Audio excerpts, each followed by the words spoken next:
जियो headline news के लिए ताउन किया है।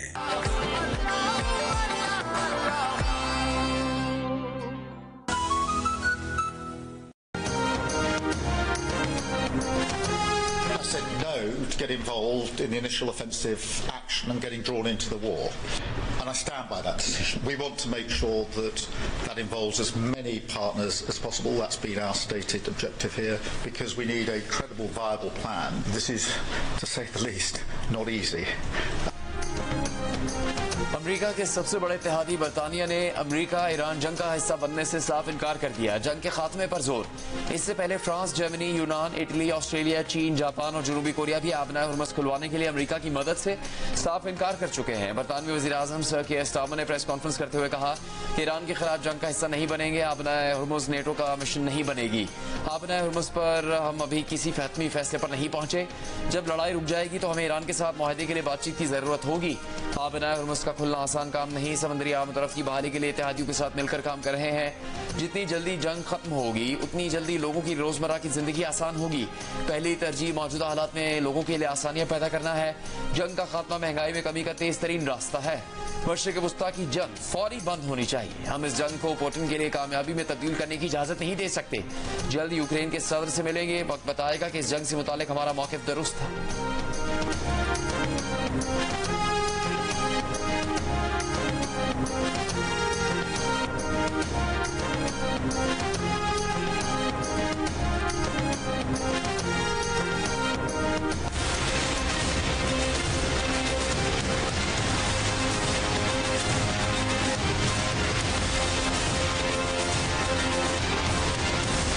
It's a place from which they get their energy, and they should come and they should help us, whether we get support or not.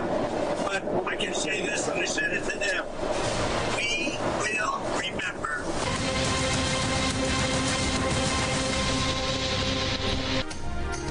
Trump की NATO इत्तेहादियों को धमकी। कहा NATO ने आबनाए हुर्मुज़ पर पुलिसिंग में ताउन ना किया तो उसका मुस्तकबिल बुरा होगा।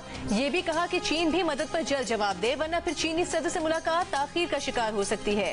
ट्रंप का कहना है कि आबनाए हुर्मुज़ खुलवाने के लिए चीन समेत 7 मुल्कों से राबता हुआ है। खबरों के मुताबिक ट्रंप इंतजामिया कसीरुल मुल्की इत्तेहाद का मंसूबा रखती है, जिसका ऐलान जल्द मुतवक्के है।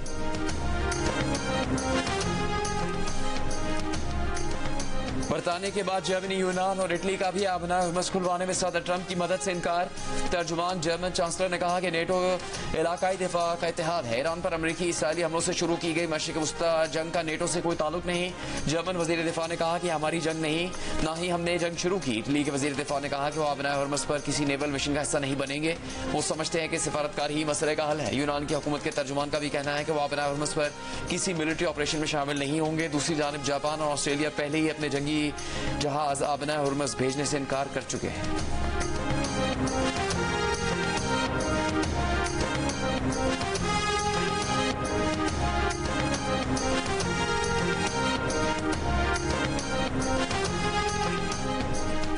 अगर ईरानी बहरिया तबाह कर दी है तो ट्रंप हिम्मत करें, खलीज में अमरीकी नेवी भेजें। ईरानी पासदारान इनकलाब का चैलेंज। ईरानी मुसल्लह अफवाज की मुश्तरका कमान का कहना है कि बुहेरा अहमर में अमरीकी तैयारा बरदार बहरी बेड़े के मददगार भी हदफ तस्वुर होंगे।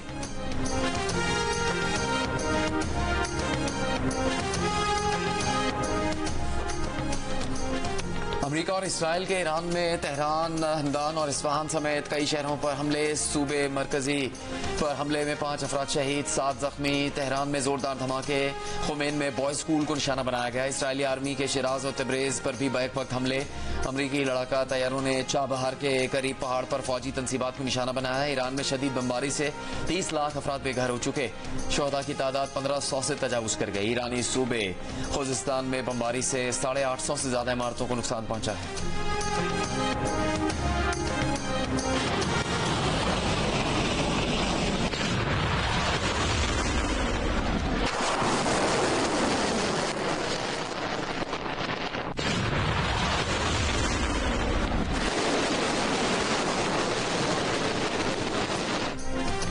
ईरान के इसराइल पर सिजील मिसाइलों से नए हमले। इसराइल के इलाके शारून में जोरदार धमाके। वस्ती इसराइल और मकबूजा बैतुल मकदस में भी धमाके सुने गए। इसराइली मीडिया की बहते शम्स के इलाके में मिसाइल के टुकड़े गिरने की तस्दीक, कई मकामात पर आग भड़क उठी, इमारतें और गाड़ियां तबाह। नए हमलों में 100 से ज्यादा इसराइली जख्मी हुए।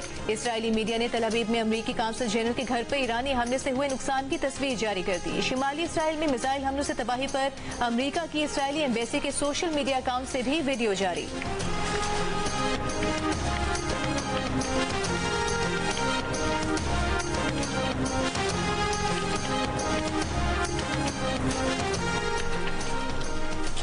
दुबई एयरपोर्ट के करीब भी ड्रोन हमला, ईंधन के टैंक को निशाना बनाया गया। हवाई अड्डे से आर्जी तौर पर मुअत्तल फ्लाइट ऑपरेशन बाद में बहाल कर दिया गया। अबू धाबी में गाड़ी मिसाइल हमले की जद में आ गई। गाड़ी में सवार फलस्तीनी शहरी जहां बहक। अरब अमारात में उम्मुल क़ुरैन की इमारत पर भी ड्रोन हमला, किसी के जख्मी होने की इतला नहीं मिली। दूसरी जानिब बगदाद में एयरपोर्ट कॉम्प्लेक्स पर ड्रोन हमला किया गया। सऊदी वजारत दिफा ने दावा किया है कि रात से अब तक 60 ड्रोन मार गिराए हैं।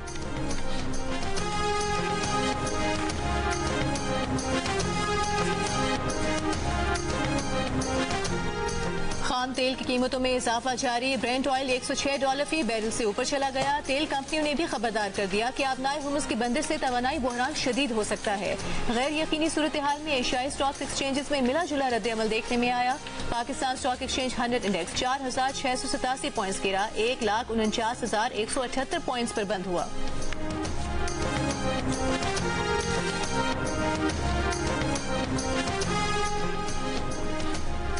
ईरानी वजीर खारजा अब्बास अरागची का पाकिस्तान की जानिब से ईरान की हिमायत पर इजहार तशक्कुर। सोशल मीडिया पर उर्दू में बयान में कहा कि अमरीकी सहूनी जाहिरियत के मुकाबले में पाकिस्तानी हुकूमत और अवाम ने यकजहती और हिमायत की। पाकिस्तान की हुकूमत और अवाम का तहे दिल से शुक्रिया अदा करता हूँ।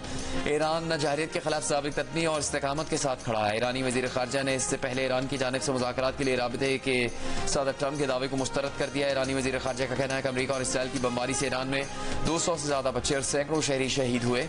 कुछ रिपोर्ट्स के मुताबिक अमरीकी अफवाज की मेजबान रियासत ईरान में कत्लेआम की हौसला अफजाई कर रही है।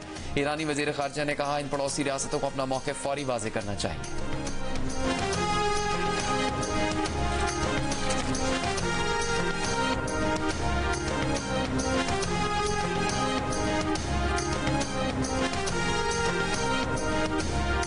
वज़ीर आज़म शहबाज शरीफ का कहना है मुल्क में पेट्रोलियम मसवाद की मुनासिब मिकदार मौजूद है। बर वक्त बनाई गई कमेटी के फैसलों की बदौलत अवाम के लिए तेल की मुसलसल फराहमी मुमकिन हुई। अवाम को रिलीफ देने के मज़ीद इकदाम पर मुशावरत जारी है। इजलास में कहा कौमी सतह पर किफायतशारी और बचत के लिए इकदाम का नफाज हो चुका। किफायतशारी मुहिम पर अमल दरामद की निगरानी का टास्क IB को दे दिया गया। नोटिफिकेशन जारी।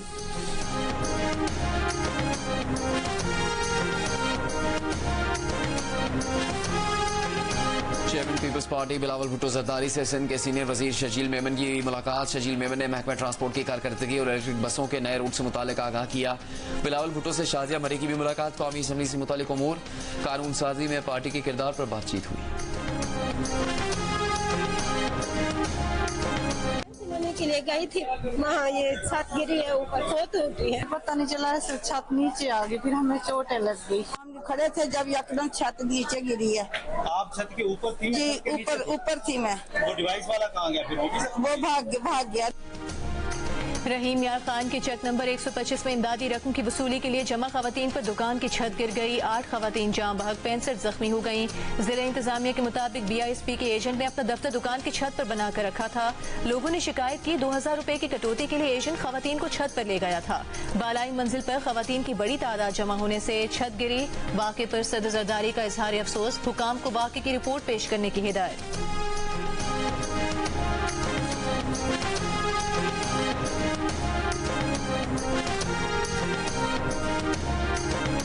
कराची में कोरंगी सिंगर चौरंगी के करीब वाटर टैंकर की टक्कर से राहगीर खातून जाँ बहक, दूसरी जख्मी हो गई। मुश्तइल अफराद ने टैंकर को आग लगा दी। टैंकर ड्राइवर गिरफ्तार। रेस्क्यू हुकाम के मुताबिक जाँ बहक को जख्मी होने वाले खवातीन की शनाख्त नहीं हो सकी। कराची में जनवरी से अब तक टैंकर, ट्रेलर और बड़ी गाड़ियों की टक्कर से जाँ बहक अफराद की तादाद 75 हो गई है।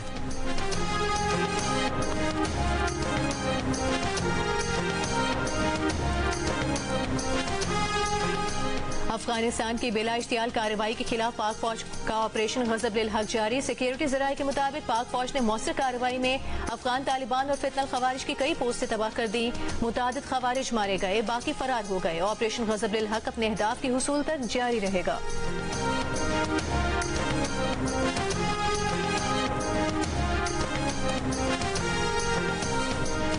राजनपुर में पुलिस की कार्रवाई, इंतहाई मतलूब डाकू ने 11 साथियों समेत हथियार डाल दिए।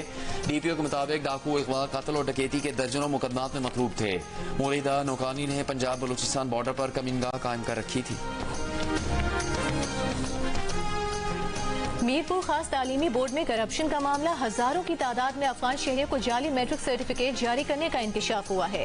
एएसपी कुरतुलैन का कहना है कि अफगान शहरियों ने जाली सर्टिफिकेट की बुनियाद पर डोमिसाइल और शनाख्ती कार्ड बनवाए। गिरफ्तार मुलजिम ने भी एतराफ कर लिया। बताया कि नंबर बढ़ाने के लिए 50,000 से 1 लाख, फेल को पास करने के 50,000, जबकि जाली मैट्रिक सर्टिफिकेट के लिए 5 लाख लिए जाते थे। कंट्रोलर बोर्ड इस मामले का मरकजी किरदार है। 2 सरकारी और 2 निजी स्कूल भी इस मामले में मुलविस थे।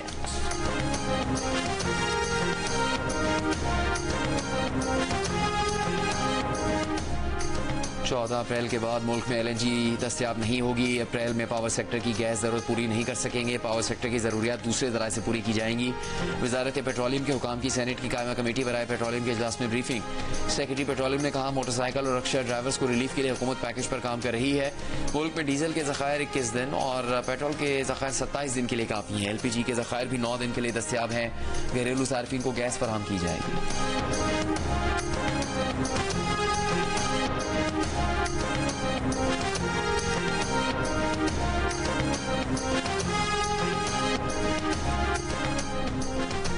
वज़ीर खजाना की ज़ेर सदारत पेट्रोलियम की निगरानी से मुताल्लिक़ कायम काबीना कमेटी का इजलास। मुल्क में पेट्रोलियम मसवाद के ज़खायर की सूरत हाल का तफसीली जायजा लिया गया। ब्रीफिंग में बताया गया कि ईंधन की दस्तयाबी के हवाले से मुल्क की पोजीशन तसल्ली बख्श है। मार्च की पेट्रोलियम जरूरियात मुकम्मल तौर पर महफूज कर ली गई हैं। सप्लाई इंतजाम की बुनियाद पर अप्रैल के वस्त तक ईंधन की दस्तयाबी यकीनी है। अप्रैल के आखिर तक दस्तयाबी यकीनी बनाने की कोशिशें भी जारी हैं। अप्रैल के लिए भी फराहमी यकीनी बनाने की मनसूबाबंदी की जा चुकी है। आलमी मंडी से सप्लाई के मजीद ज़राए तलाश किए जा रहे हैं। विफाकी वज़ीर खजाना ने कहा, घबराहट में खरीदारी या गैर जरूरी जखीरा अंदोजी की कोई जरूरत नहीं।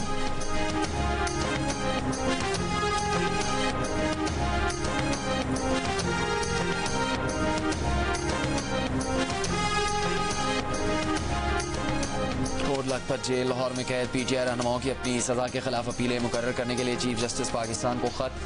डॉक्टर यास्मीन राशिद, उमर सरफराज चीमा, मियां महमूद रशीद और एजाज चौधरी ने अपने वकील के जरिए खत में लिखा कि हमें हमारे कानूनी और आईनी हक से महरूम रखा जा रहा है। ATC ने जुलाई 2025 में सजाएं सुनाई थी। गुज़श्ता 34 माह से जेलों में कैद हैं। सजाओं के खिलाफ अपीलें दायर की, मगर 8 माह से सुनवाई नहीं हो रही। हाई कोर्ट को हमारी अपीलें सुनने की हिदायत की जाए।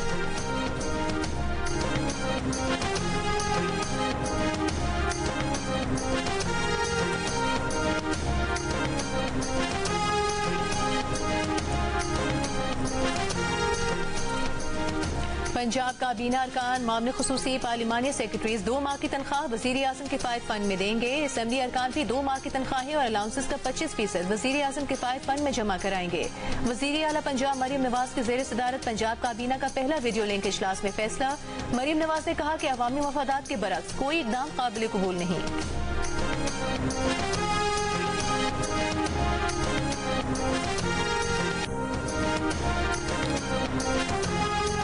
वज़ीर आला सिंध मुराद अली शाह का कहना है कि सिविल अस्पताल कराची को 100 अरब रुपए की लागत से जदीद तरीन अस्पताल बनाएंगे। मास्टर प्लान के तहत सिविल अस्पताल कराची का रकबा दुगना किया जाएगा। सिविल अस्पताल कराची से मुतालिक इजलास में कहा कि इस अस्पताल को जदीद तरीन अस्पताल बनाने के लिए निजी शराकतदारों की जरूरत है।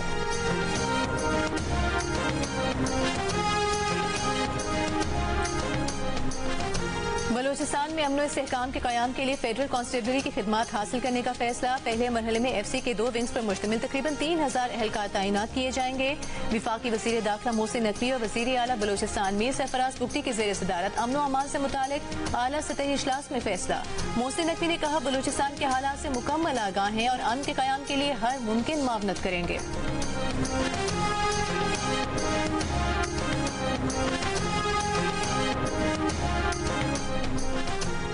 कराची में कल से गुलशन मेमार से टावर तक EV बसें चलाई जाएंगी। सिंध के सीनियर वजीर शजील मेमन का ऐलान।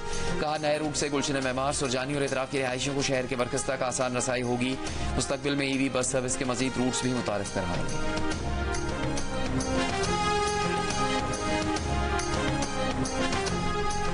मरियम नवाज और नवाज शरीफ के खिलाफ चौधरी शुगर मिल्स केस की तहकीकात बंद हो गई। एहतसाब अदालत लाहौर ने मरियम नवाज और नवाज शरीफ के खिलाफ चौधरी शुगर मिल्स केस की तहकीकात बंद करने की हतमी मंजूरी दे दी।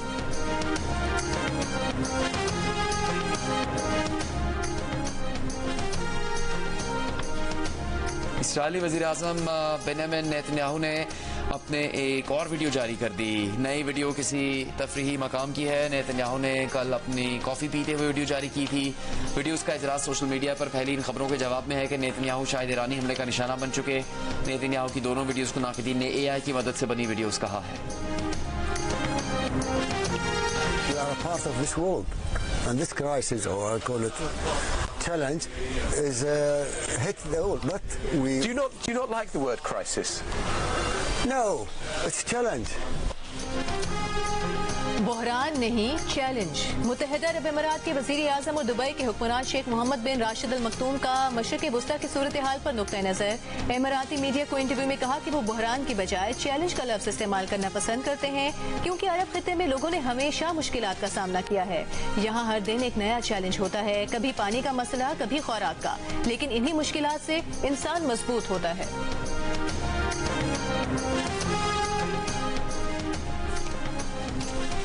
इसराइली फोर्सेस की गाजा में फ़लस्तीनियों के घरों, पनाह गुज़ीनों के खैमों पर अंधाधुंध फायरिंग। अरब मीडिया के मुताबिक फायरिंग का वाक़या गाजा के अल जैतून इलाके के मशरिकी हिस्से में पेश आया। ताहाल इसराइली फौज की फायरिंग से हलाकतों या जख्मी होने की मालूमात नहीं मिली। सरकारी मुलाजमीन को ईद उल फितर की छुट्टियों से पहले तनख्वाह दी जाएगी। विफाकी सरकारी महकमों को वज़ीर आज़म की हिदायत मौसूल। विफाकी सरकारी मुलाजमीन को ईद से पहले तनख्वाह की अदायगी का फैसला। महकमों ने तनख्वाह ईद से पहले अदा करने के लिए काम शुरू कर दिया। थोड़े लेट हो गए, हमने कपड़े खरीद लिए थे लेकिन दर्जी को नहीं दिए थे। हमारे पास कपड़े बहुत ज़्यादा हैं और वक्त कम है, इसलिए हम शहरी को वापस भेज रहे हैं। मैं ईद की खरीदारी के लिए आया हूँ और मैंने ये डिज़ाइन पसंद किया है और मैंने अपने लिए कपड़े दिए तो उसके लिए मैं मैचिंग वास्कट देख रहा था तो यहाँ पर मुझे मिल गया और ये बहुत अच्छा डिज़ाइन मुझे पसंद है। सवैयाँ लेने आए, ये हम अपने दोस्तों को, बहनों को गिफ्ट के तौर पर सवैयाँ लेने आए यहाँ से। जब तक सेवैयाँ नहीं होगी, जब तक दफ्तर खान का मज़ा नहीं आएगा। ये एक महीने के लिए समझ लो काम। इस वक्त अमेरिकी सदर डोनाल्ड ट्रंप प्रेस कॉन्फ्रेंस कर रहे हैं। Is gone and their leaders are gone. Other than that, they're doing quite well. They've been a terror for 47 years, and now I guess the world, through the United States, with the help of Israel, is doing what should have been done many years ago. Should have been done many years ago.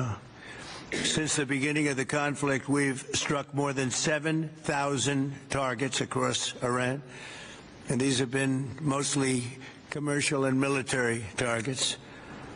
We've achieved a 90% reduction in their ballistic missile launches and a 95% reduction in drone attacks.